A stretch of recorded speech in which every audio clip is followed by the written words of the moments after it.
O STF decidiu pôr o dedo na ferida e revisar a rentabilidade do FGTS. Segundo o ministro Roberto Barroso, a forma como vem sendo corrigido o FGTS é inconstitucional, porque na média histórica não bate nem a inflação. Com essa mudança, o trabalhador passará a ter uma remuneração mais justa, mas o impacto dessa mudança pode gerar um efeito bola de neve gigante no mercado imobiliário, tanto para quem quer adquirir a casa própria, um apartamento, quanto para quem quer investir, empreender, construindo imóveis para vender, incorporador. E nesse vídeo você vai entender quais são as mudanças que estão sendo propostas e como isso pode impactar o seu bolso e o restante do mercado também. Por isso, já se inscreva aqui no canal e curta esse vídeo, porque aqui você vai ficar sabendo de tudo para construir e proteger o seu patrimônio no mercado imobiliário. Bom, o Fundo de Garantia por Tempo de Serviço, o FGTS, é um direito do trabalhador, entre aspas, né, que tem carteira assinada. É uma espécie de poupança forçada criada há mais de 50 anos, 56 anos já, que retém 8% do salário de uma pessoa. É uma estratégia ótima para forçar a reserva de parte dos ganhos do trabalhador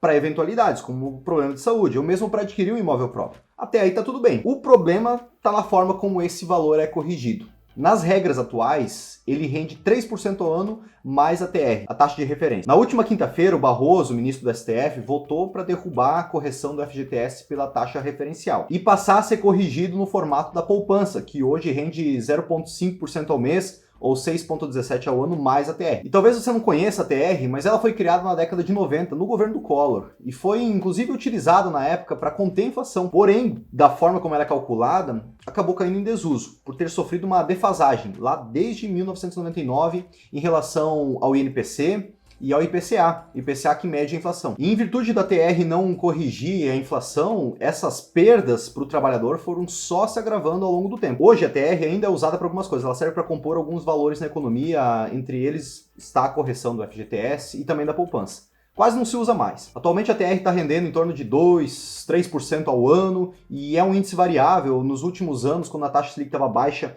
ela estava zerada e por isso a correção do FGTS só estava 3%, nem um aumento a mais em virtude da TR não estava tendo. O Barroso afirmou no voto dele que a mudança na correção do FGTS precisa ser revista e deve ser aplicada só a partir do julgamento do Supremo.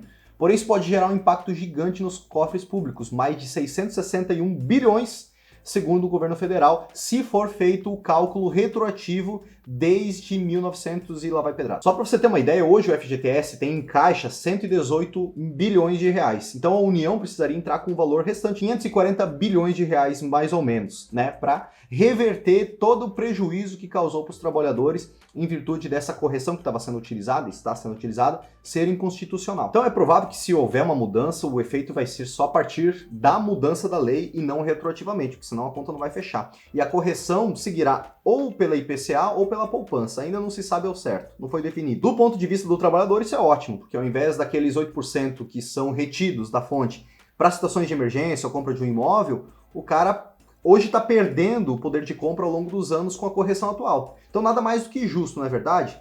Embora eu seja incorporador, empreendedor no mercado imobiliário, mesmo que isso pode me afetar negativamente, e vai provavelmente, vejo com bons olhos a mudança do FGTS, porque é um assalto ao trabalhador ver 8% do salário dele ser confiscado. E o governo impor as próprias regras de quanto ele deve render e de como deve ser gasto, principalmente, o que não faz sentido, entendeu? Você não acha? Deixa aqui nos comentários como você vê essa mudança, se ela é justa ou não do seu ponto de vista. Mas além do governo, tem outros que pagarão essa conta.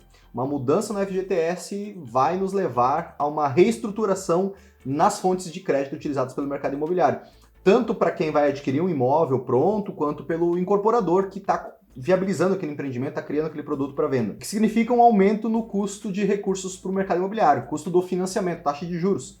A gente pode comparar esse movimento com a extinção do BNH, o Banco Nacional da Habitação, lá em 86, quando muitas construtoras e incorporadoras ficaram sem fonte de financiamento acessível para a construção, principalmente de moradias de baixo custo.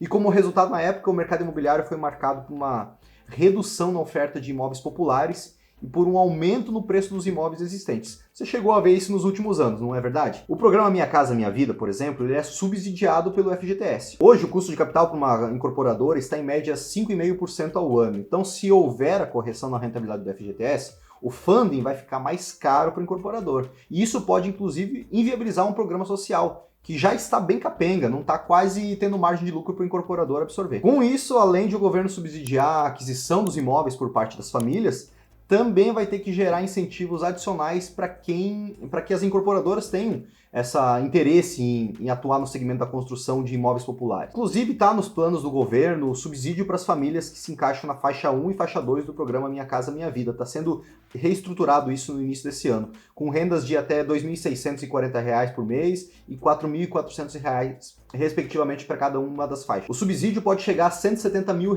então para quem tem baixa renda e se encaixar nesses programas, maravilha, né? Mas para o incorporador que trabalha com recursos do SBPE, ou para uma família que já está na faixa 3 do Minha Casa Minha Vida, ou que vai adquirir um imóvel de até R$ 1,5 milhão, que vai utilizar recursos do SBPE, esse funding vai ficar mais caro, porque os recursos do SBPE, ele vem da poupança, que hoje está rendendo mais ou menos 7% ao ano, e também do FGTS. Grande parte dos recursos vem do FGTS para financiamento de imóveis. Agora, mesmo com um possível aumento da taxa de juros do financiamento, ainda assim é viável utilizar recursos do SBPE para construir imóveis para vender, por exemplo.